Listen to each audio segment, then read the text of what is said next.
We had such a great conversation with our guest, Dr. Pamela Buchanan, one of our favorite guests. And we decided to have a part two because we really wanted to focus on talking about her book, White Coat, Black Face, A Doctor's Guide to Overcome Your Emotional Flatline. So we will be talking more about the book, and make sure that you listen to the first episode because it was filled with all kinds of goodness in our conversation and our back and forth. We need a life because if one thing we learned about the pandemic is isolation kills us, and we learned that being lonely is as dangerous as smoking a pack per day of cigarettes. Are you a woman in medicine feeling overwhelmed and disconnected from the personal fulfillment that you desire? You're in the right place. Join doctors Joanne and Aaron as they rewrite the rules for women in medicine. Let's begin. If you're seeing us in YouTube, I'm holding the book, and I want to say, so I ordered it right like around the time that we had our other interview, which I love that you're coming back. I feel like a parent, like you're not supposed to have favorites, but you've been one of my favorite guests. So very excited. Thank you guys for both your kind words, because really my hope is let's get to the root and more prevention in terms of, I think we need to reach people at the medical school class level, at the residency level. I don't know that anybody truly prepared me for what I was going to be going through. And we could have done a better job of that. And it was not even that hard. It should be ingrained in your medical education. I feel like they get so caught up in trying to teach us all the facts and statistics of the histology and how cells work. And you remember medical school, there was a lot of redundancy. And so there was room to put some other things in there. And wellness should be at the heart of the education of the medical doctor. It really should be. And even if we change to a model, because I really think we also need to get doctors through quicker. There's a lot of wasted time there between like the 4 years of college and the 4 years of medical school. And the fact that we're so short on doctors, it can be a 6-year program because there was a lot of fluff in there. A lot of fluff and a lot of undue financial strain for those of us who had to pay through loans. And, now with the cuts to how much loans you can get, and by the way, I thought about it, and I think I'm a fan of capping the student loans because has outpaced inflation forever. It's too much. It doesn't have to cost that much. And to think of a person being saddled with debt for the rest of your life because you wanted to help people, that's not right. And so bringing that cost down, I think needs to happen, the cost of education, and getting more doctors through. And I guess I'm hoping there'll be less gatekeeping because there's a lot of qualified people that can't get in. But we need everybody we can get now. Nobody in rural areas, there are a lot of rural areas of deserts. And I can tell you that because I work there. I'm a lot of people's primary care, but I'm ER. My background is primary care. I went into ER because it was better for my children. But most of my colleagues don't even know the first. And my hope is that we will better educate, train, and take care of doctors from the start, nurses from the start.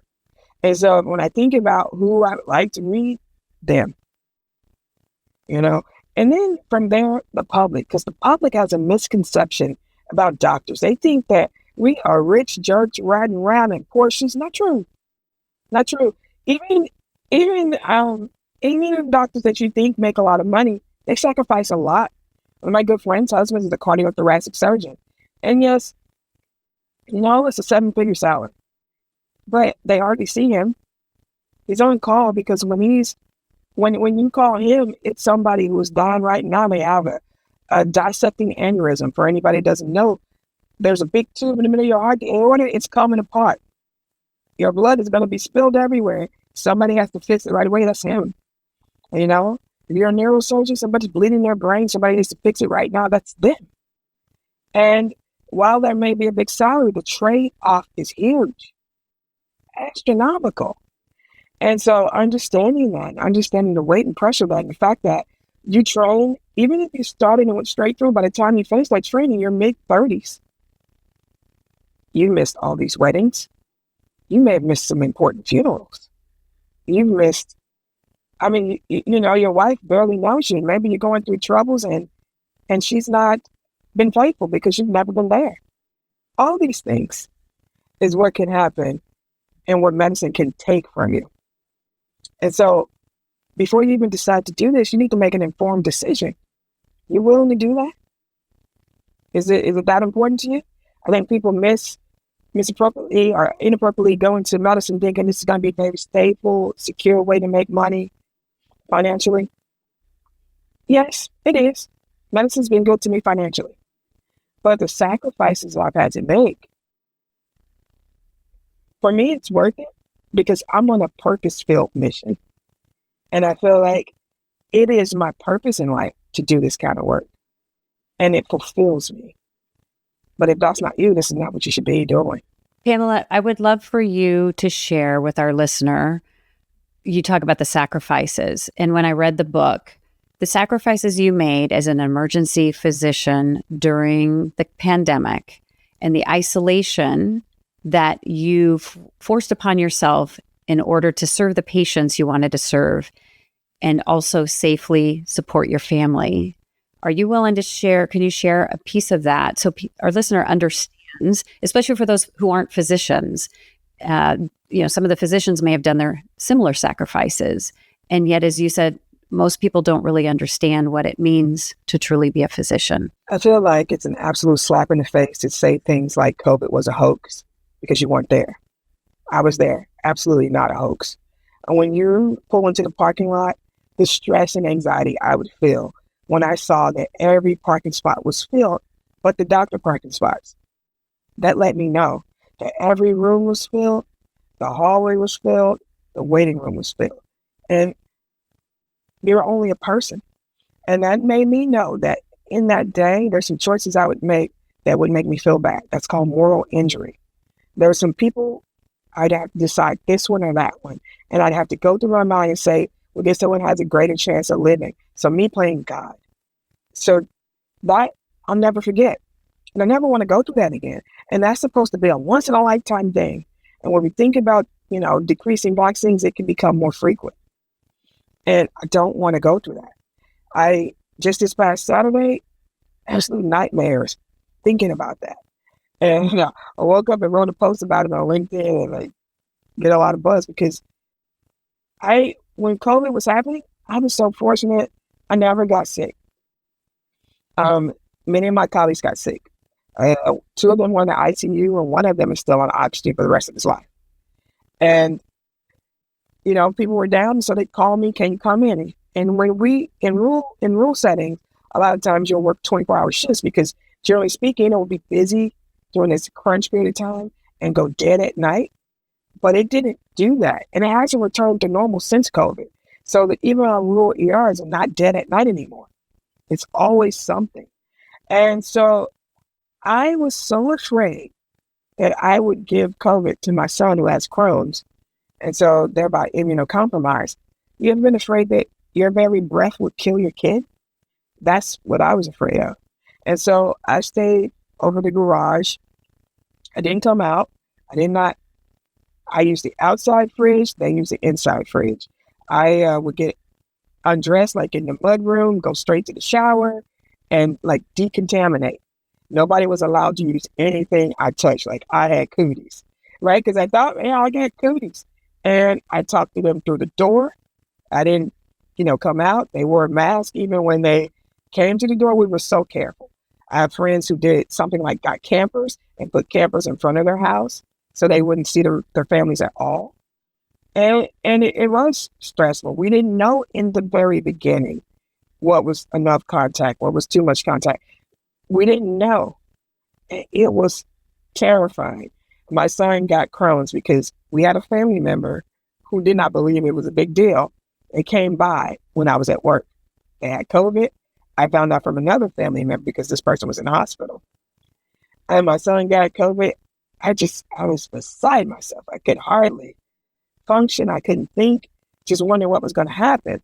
And finally talked to his GI doctor, and they said the kids with Crohn's have been doing pretty good. So not to worry. And he did fine. And my other son has asthma. He did fine. But that kind of fear of not knowing, because I pronounced dead somebody who seemed pretty healthy outside of having asthma. One of my favorites too, because, he took care of his asthma as best he could. He was mostly well controlled. He didn't have insurance. I took care of him 3 days before. When I came back to work, they told me he died. That was stressful. And you think, they told me he was dying, and I had to finish taking care of him, and I thought, we'd get him through this. He'd be fine. But no, he just slipped away. And so, you see that. And what about the woman who would come to my dreams because as she was dying, we're working and doing procedures, because, I'm the guy who is intubating you when you're going through the end part of COVID. And as she was dying, she grabbed my arm, and she grabbed it so tightly and then let go. And then she stopped breathing. It's like I could feel the life going from her. And so for like about a good 6 months, I had a dream of somebody grabbing my leg and then letting go. And this person would crawl in through my patio door. And it was her, because she was an older lady, and same nightgown, and crawl in and just grab me over and over. And so that kind of trauma, people don't realize that's what the frontline workers were going through. We were worried about killing our families. We were worried about if we were going to die, because I was like, I'm making my will, and I'm giving it to my best friend. I'm giving it to my sister. I'm putting it in places where people can find it. I'm making sure there's enough money. Because I'm thinking, what if I die during this pandemic? What's going to happen to the kids?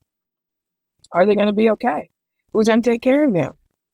It was a lot. It's a lot of sacrifice. I don't want to go through that again. And you're a single mom.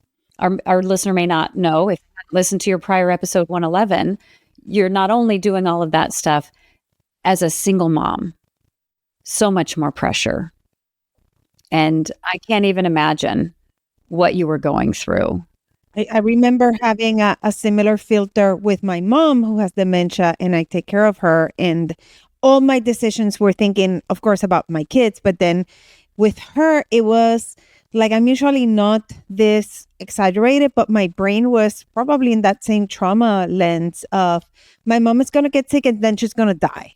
Like there wasn't like no in between. It was like, I cannot do that because then I'm going to get COVID, then I'm going to give it to my mom, and then she's going to die. It was so dramatic and so scary. And right. And that's, we know there's different parts of our brains working, and it's so much more stressful to our bodies, even the same kind of day to day when we're in that fight or flight the whole time. Not good for anybody around us or for ourselves, of course. And Joanne, the reality though is, for some people, they did get COVID, they gave it to their parents, and they did die.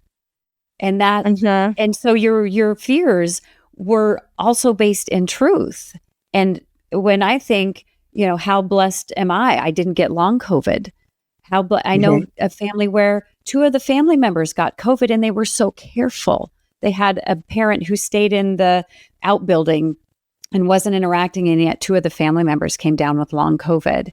And it breaks my heart. And I was paranoid. My husband worked in the fire department. He was doing calls, transfers on all these people with COVID. And it was frightening because you don't know. Am I going to get through this unscathed, or as unscathed as possible? Am I going to lose my life, or am I going to come out of it completely changed with my health, or change the health of others? And it's a crapshoot. Who knows? We don't know. And guess what? With the decreases in workforce that we have right now, if we have another pandemic right now, we're in bad shape.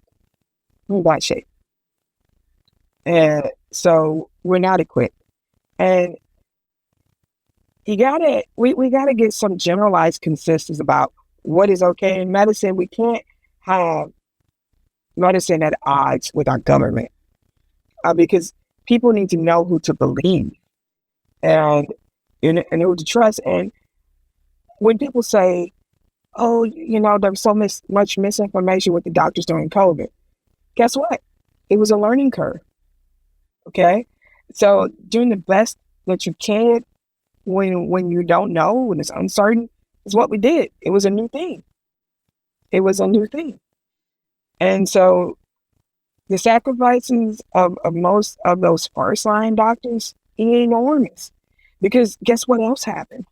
The guys you depend on weren't coming in. Like, for instance, I am an ER doctor, so I stabilize a patient until they got to go get a cardiac cath. I stabilize them until the cardiothoracic surgeon comes in and takes care of the dissecting aneurysm.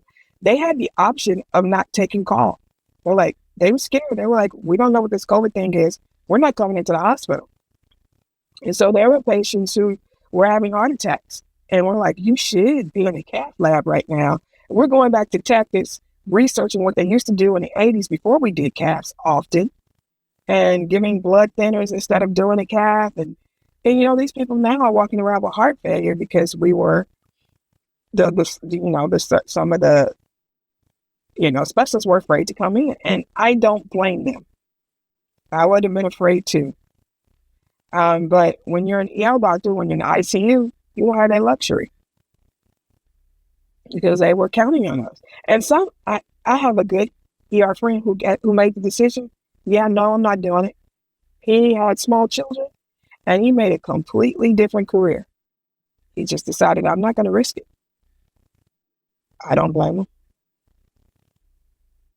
I was just so meticulous and careful in the way I donned and doffed. I was like, oh, you're not giving me this bug. I mean, an older doctor told me there's no emergency so extreme that you don't put on your equipment properly. So the patient is dying. You want to run into the room and save them? Nope.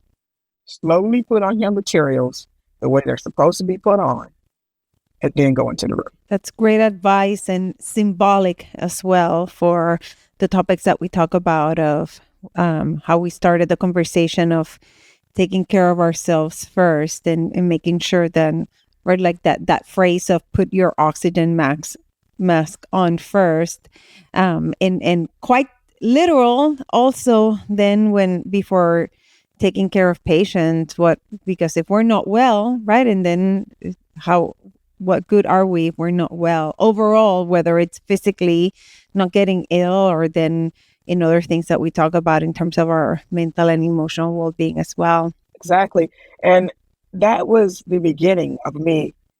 I somewhere along the line, medicine taught me that I'm a martyr, that I need to, give up myself until there's no more giving to make sure patients are okay.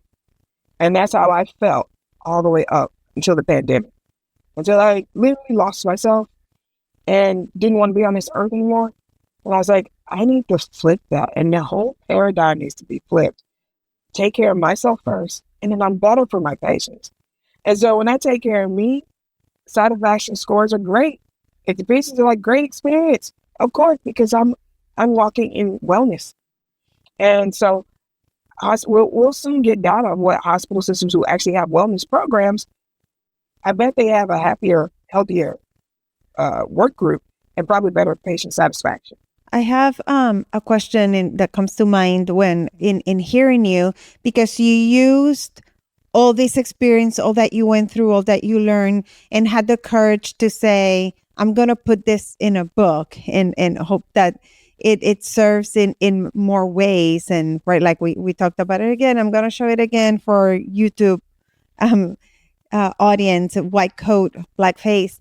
And what was, especially with everything that you were going through, what was the most challenging part of writing your book? The most challenging part was like thinking about things I already gotten over.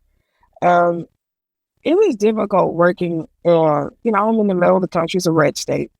And so COVID denying was big. I mean, people taking their last breath still saying no COVID, or either getting so sick that I have the conversation, I need to intubate you. There's no way around it. And they say, no, before you do that, can you give me the vaccine? Just those kinds of conversations. And then it got ugly to where, remember the time our country was going through. And then racism got so bad. And, racism was always bad, but I can tell you, I've lived in this Black body my whole 50 years. I didn't know people were more polite about it, And then at this point, it became overt. Like saying the racial slurs, actually being nasty for no good reason, saying things that I never heard my whole career. So while I'm trying to save your life and be a good person, you're denying that you have the very thing that you have. And we know you have it. We have science. And you're not doing well, all while being horrible to the person who can save you. And so think about it. It's hard to take care of a person who hates you.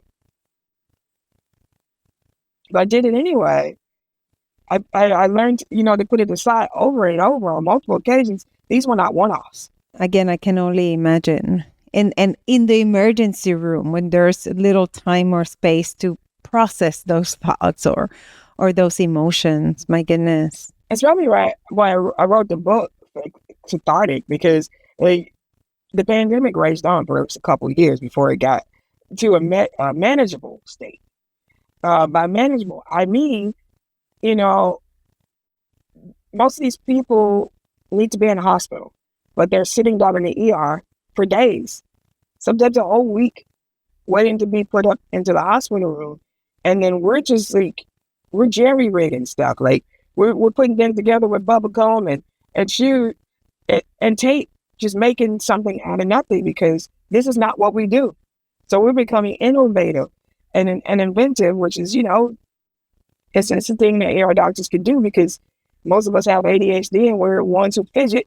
And that's when it's like, it's a superpower now, because instead of having the proper tubing, we're like, well, why don't we take the tubing off of this catheter? That'll work. Let's do that. We're making up things because we were running out of equipment. We didn't have enough people, and we didn't have enough beds, and just making do. That the fact that we didn't get any counseling after that, it blows my mind.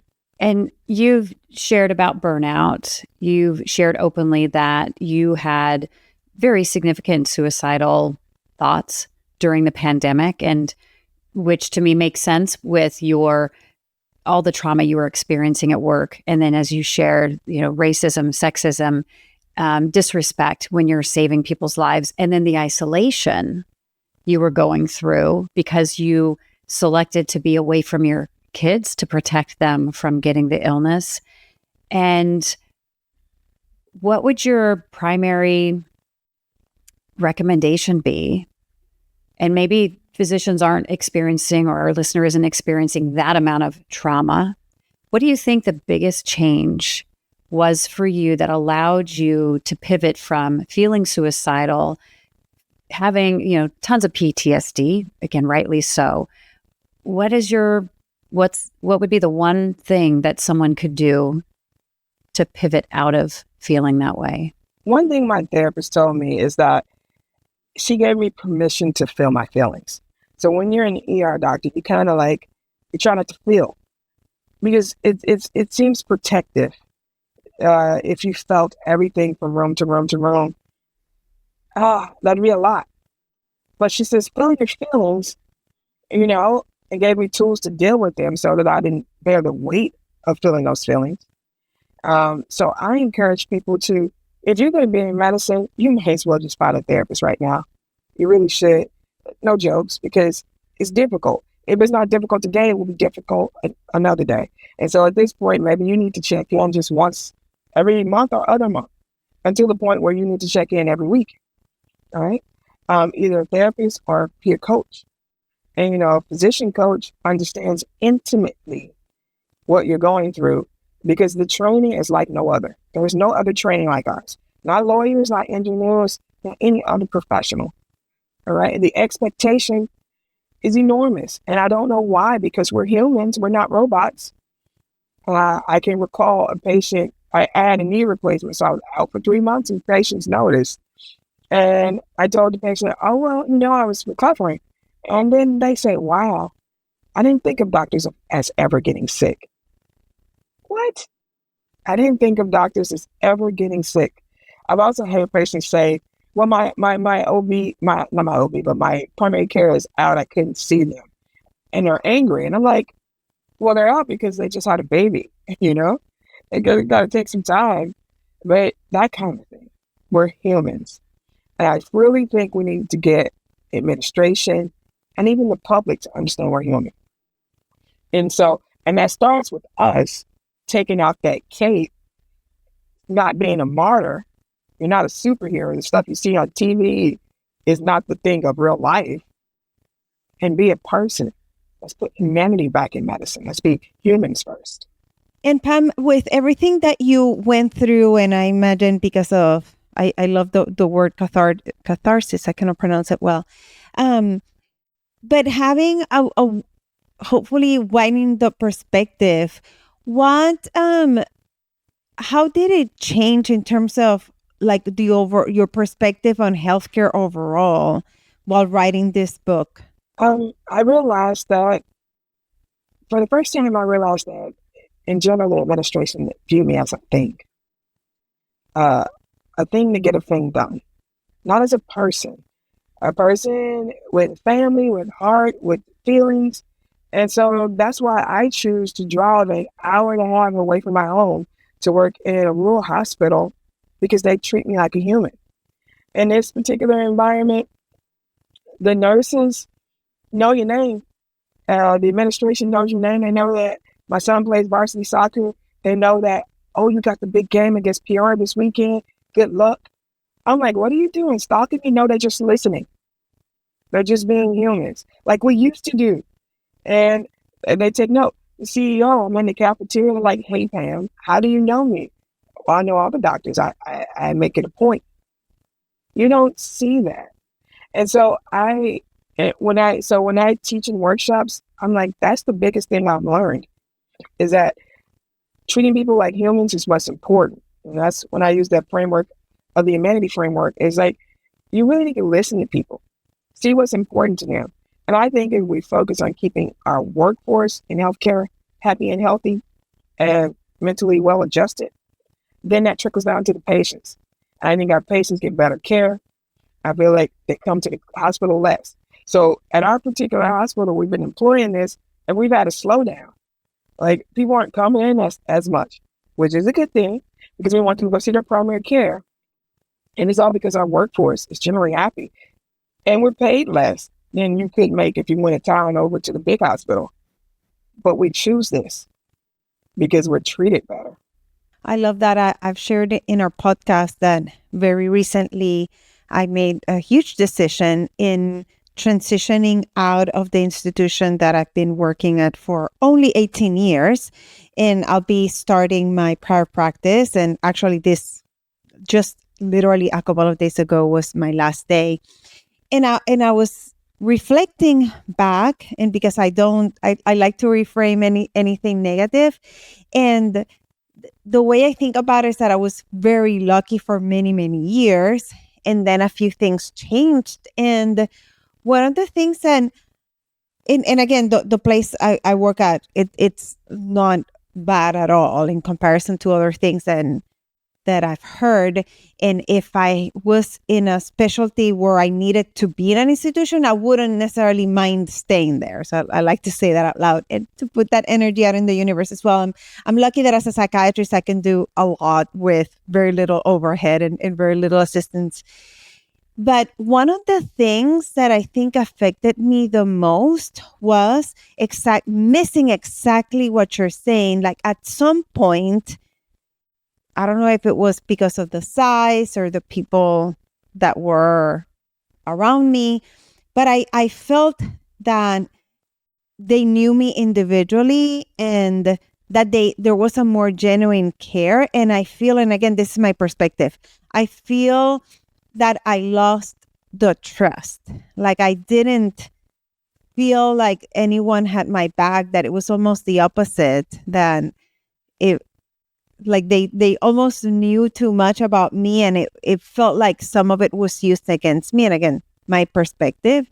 And I was talking to someone recently, like they were in a different field, and they were talking about an interaction they had with an employee.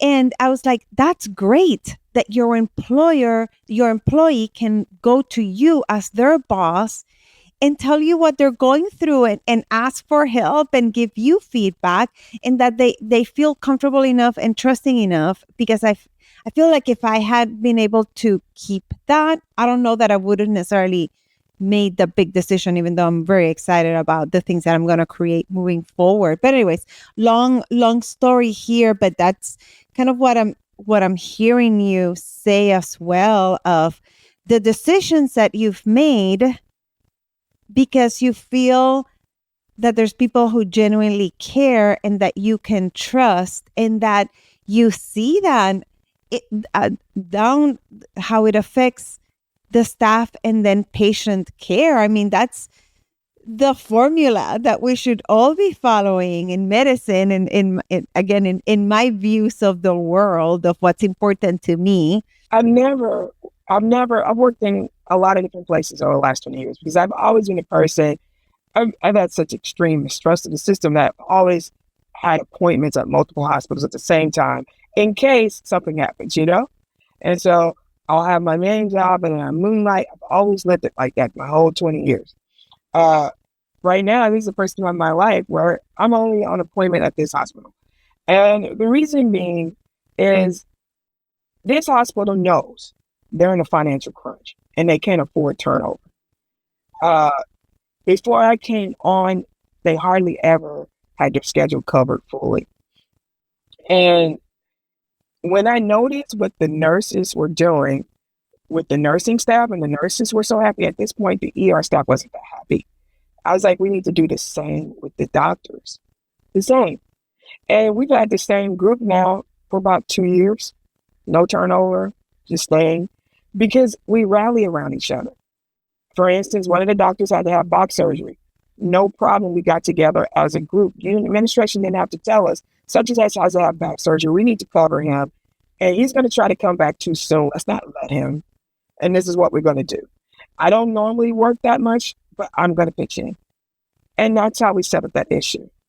I know they know that I speak and I travel. They bend over backwards to make sure. They go at the beginning, like, what are you doing this month? Suicide Prevention Month. That's when you speak a lot. Okay, well, maybe you could give us an extra one in October. Agreed. Thanks for looking out for me. And also it's soccer season. And so I may be traveling with that. And then they also know if the boys win, the boys make it to districts and state, it's going to be a different time. We bend over backwards. My other colleague, older parents, having to switch it around for different things that goes on with them. We bend over backwards because we're operating like people used to when there was community. Like, I got your back, you got my back. My brother had a severe car accident and he had a spinal cord injury. And so I couldn't even think. I just dropped everything and went to him as I wanted to be there in those acute phases and everything. He had great care at University of Toledo Hospital. And I was glad I could be there and explain everything to my family. I was scheduled to work that next day. Director said, no problem. They worked a crazy amount of hours on my behalf, but then so much that my director got sick, so then I worked for him. That's what we do. And I learned that from the nurses. And I said, we need to take a page out of that book, and we need to do better. We need to do better. We need to take care of physicians better. We need to make it so we have a life. We need a life. Because if one thing we learned about the pandemic is isolation kills, and we learned that being lonely is as dangerous as smoking a pack per day of cigarettes. And so being isolated, not ever being able to see your family, having your whole life be about work, that's not a great life. And Pamela, this is so related to a theme I shared. I interviewed my son yesterday, and one of the words he said frequently about relationships, whether he was talking about me as a physician mom, my husband as a firefighter dad, disconnected. That word kept coming back over and over, disconnected. When my husband was post-call 24 hours, he was disconnected. When I was pulled in a million different directions, I was disconnected. I was with my family physically, but not mentally present with them. And this, I just get chills thinking about, you are talking about a medical group who has had zero turnover for 2 years, who treats each other like humans, not robots. And it's working. And it reminds me of the very first practice I started at in 1997. And the pediatricians I joined had been working together for 22 years with no turnover. 5 men, A couple of them would go camping and rafting every summer together. We did holiday parties together. The reason I ended up working there, I thought I'm never going to meet a spouse because it's the tiniest little town on the Southern Oregon coast. I had never laughed so hard as one of those nights that I had the recruiting dinner at one of their houses. These people loved each other. We were, medical students chose to come to our clinic because it was the best pediatric experience in the state for medical students. And what I hear you talking about in your current group is they're your family. You treat them like family, you respect each other. And when I think about medicine these days and the churn and burn, and you're just another cog in the wheel, and when people feel like that, they leave. You can't be connected with a patient in 10 minutes. And that connection is missing in medicine now. And we need to get it back, or we're going to keep having the same turnover, the same burnout, the same suicide risk. So I love what you have helped create. And I love that you learned it from the nursing staff. Hallelujah, that we're willing to learn from a group other than our own. Coaching has been in executive fields for decades, and it's just barely scratching the surface in medicine.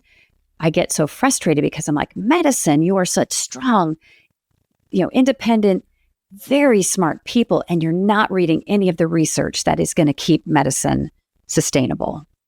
It's as if it doesn't exist. And yet here you are saying we're creating something that works. Let's learn from that. I think we have to be willing to grow and do something different, because what we've been doing is not working. And to say it out loud and recognizing that's not working, because we cannot let it whittle down to the point where we got 10% of our workforce. I thought it would have been a big wake-up call when 40% left. That's a lot of people. And it's so evident now because times of the year, so when you work in emergency medicine, there's times of the year where it's hard to find a bed upstairs in the hospital or at a transferring hospital all the time. And that's during cold and flu season. Usually from December to the early part of February, the hospital is packed. You can see a lot of respiratory illnesses. The elderly will come in and it'll be life-threatening, and the young will come in and it'll be life-threatening. But the middle people, they're clogging up the ER and they're just coming because they're worried, they're stressed. We get annoyed with them because we're like, just go blow your nose, you're fine. But they're worried, right? And I get it. I have empathy for it. Meanwhile, on the two edges of the spectrum, as all respiratory illnesses, the young and the elderly are going to be the ones who have the serious illness. Whether it's flu, COVID, pneumonia, RSV, the same is true. Always has been, always will be. And also people with underlying conditions, like for instance, if you have severe asthma or, you have a partial lung, those types of people. Working during those times, I've fashioned my career to the point where I've calculated and figured out which days are busiest. And now that I'm a senior doctor, I know I don't want to come Monday. I don't want to be there Friday. I'd rather do it Saturday, because people will save their illness for a weekday and they won't come in on Saturday unless it's truly an emergency, because they don't want to mess up their off day. And so when I think about what it could be if we go back to not preventing the things we can't prevent, we're just not going to be able to do it. We're not going to be able to do it because right now, come December, January, February, all the alarms will be beeping, all the rooms will be full, the waiting room will be full, and we'll be working as fast, and the patients will be annoyed. And so that adds another layer. They're like, I've been here for 3 hours. I'm like, okay, we're going as fast as we can. Never mind the scalpel dying, but okay, we'll keep it going. And that is stressful. And so we cannot get to a point where that's regular. Who can continue with that? And so I think authorities and hospitals need to be speaking more about what's true medicine and what's not, what we have data for and what we don't. Get your vaccinations. Yes, please. Lose weight. We don't talk much about people and getting healthy in their bodies. One of the biggest problems with COVID is we never talked about the fact that how the body's inflamed when you're overweight. and especially the morbidly obese, we'd have patients and the story would go out in the news, this person died and they had nothing wrong with them. That wasn't usually true. They, a lot of times, would be obese. And no, although they didn't have any medicines they were taking, that's a chronic state of inflammation. And COVID thrives in that kind of thing. We're seeing that a lot of diseases thrive on inflammation. So why don't we talk about it more? In a kind and gentle way, you know, in a way that we are encouraging you and not showing you. We just do more of that. And I understand more intimately because I'm training. I want a weight loss journey because, you know, one thing COVID did was, you know, that cortisol level, that stress, packed on the pounds. And to lose it is a journey. And I want to do it in a healthy way. And so, and I also find that working out and hanging out with my trainers helps my mental capacity a lot. We don't talk about that enough. We don't talk about, I read a study that says it's impossible to be stressed after an intense workout. It's like, really? And I've been trying to test that theory. Like, I'll go to a spin class and I'll tell my partner, I'm like, let's go, argue with me. Tell me everything that's wrong. I'll go, no, I'm not. I am not. I love that. I love that. Which is one of the things that I'm looking forward to in doing my own practice, in incorporating nutritional psychiatry and other wellness tools and just that holistic approach. Because, you know, unfortunately, the way we practice medicine is fixing what's broken. And the same thing that we were talking earlier, right, like with the vaccines, the prevention part is not something that we do as well, or that it's, and the truth is, right, and again, we can go into another rabbit hole, it's not compensated the same way. Like, I have to find, if you come to see me, in order for me to bill an insurance, I need to find a diagnosis. But what if you just came because you want to have your mental and emotional well-being even better? But as physicians, we can do better, right? Like, if we reframe it to something better, we can, there's a lot of systemic issues that we can talk about. And just because they seem difficult doesn't mean that we as individual physicians or whatever space you are in healthcare, it is our responsibility. When we know better, we have to do better. And I truly believe, like I go around, like I say, planting seeds. They don't all sprout, but some of them do. And it creates a ripple effect. And that's part of why Erin and I do this podcast. Why, right? Like, Pam, that this is why you do all your advocacy, why you wrote the book, and right, your coaching as well, because we understand the importance of this work and the importance, and other people in healthcare need to know about this. And if we all add our 2 cents, plant the seed, whichever analogy you want to use, eventually there's going to be a bigger change, right? And I'm very hopeful for the future in medicine, especially having a kid who wants to go into medicine. And I don't want him to be in the statistics. I don't want to be in the statistics, right? Like, I don't feel like it's hopeless for us older physicians, right? We're not that we're old, but you know what I'm saying. I get it. And you know what? I'm all full. And you know what? I find pride in aging. I get to get older because I have pronounced young people dead. And so, you know, you say you're getting older. Yeah, I'm 50. You know, I'm 50 and, you know, 50 and 5, 50 and furious, you know. It's whatever it is. I'm not worried about it. To get older is a blessing. Well, and that's part about working out. I love that you brought that up, Pamela. As our listener might know, we've interviewed my personal trainer, Rod, a couple of times, episode 59, and then he talked about his lifestyle intervention program in episode 125. And I find when I do my hard workouts with my personal trainer, because I can't push myself as hard as he pushes, my creativity, my well-being, so much gets better. And yet the default mode is, as soon as life gets hard, not just for me, but the other women in medicine I coach, for many of us, that's the first thing that goes by the wayside. And yet it should be intimately integrated into those really hard times, because it's going to keep us healthy. And I love how you said it's impossible to do a hard workout and what was it, get mad or what was that emotion you couldn't have? Feel stressed. And I'm going to a trauma conference in Oxford, England in a couple of weeks with world-renowned trauma experts. The man who wrote The Body Keeps the Score, Bessel van der Kolk, I think is how you pronounce his name. Gabor Mate was supposed to be there. He's not going to be because I think the birth of his grandkid. Anyway, Tara Swarth, all of these world-renowned experts. And I went to an information meeting last week on Zoom with those of us who are attending, with the people planning this 3-day trauma conference. And you know what they're integrating into every day?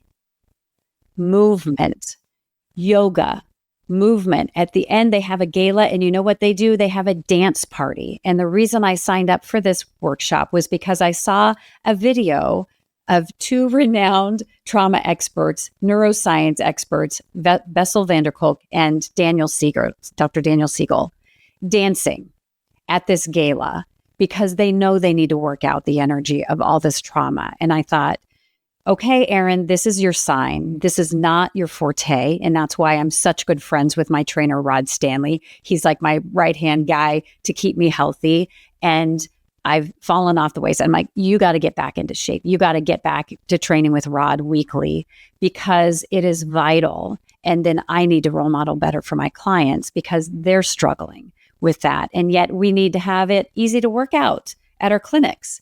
We need to create time to move our bodies instead of being chained to our computers. And I love that you're pointing that out and how vital it is. And yet who in medical school, who in residency, who at the hospitals are saying, here's the gym, you must use it every day. I love my workouts. That's like such a big part of what I do. And in my role modeling for my kids, I have one of my coaching clients. She's a dermatologist. She's very busy. And she texts me pictures most mornings of her work, like her after her workout. I'm like, it makes me so happy. And so we exchange what we had done and like we can motivate each other like that. I wanted to interrupt and kind of coming back to the book because we can go on. And again, I just love our conversations. And what would be kind of like your key takeaway that you would want your reader to have from your book? So the key takeaway is when I talk about the juxtaposition of both racism and sexism in medicine, when you're seeing a physician, a female one, or a female physician of color, be human with her. I understand that she's been through a great deal just to be there, to give and care for you. And then when you're on the flip side, when you're a physician and you're thinking of going into this, make sure that you're ready for that sacrifice. And to follow up on that, Pamela, because you've done such a good job at advocating being a person of color, being a woman in medicine, for those other women who are in your shoes, I know that you also mentor and you coach. Help us better understand how you are creating a community for women like you, for people like you, because many people don't know where to go. They don't know that a community exists. Can you share with them, how can they find you? How can they learn more about what you're offering and the specific support that they might need? To get into my order, the best thing to do is to text the word strong to 55444. And from there, I send an audio lead magnet because I find if you're like me, you're busy, I want something that's easy for you to digest, right? That you can just pop in your earbud and digest it. And my community is there. It's called Melanated Medicine, and it's there so that people like me can have a safe place to talk about things they're going through. And so when you're a woman, you go through a lot of sexism. And when you're a person of color, you're going to encounter racism. And you would like to think, because I know for the longest, I like to think, well, the world's better. Well, say we had a Black president, it's better. And I don't want to be negative. And all the things that I kept this feeling and this trauma in my body. And like you mentioned, the body keeps score. And so I need to get it out of my body. I need to call it out. I need to learn to deal with it in a healthy way.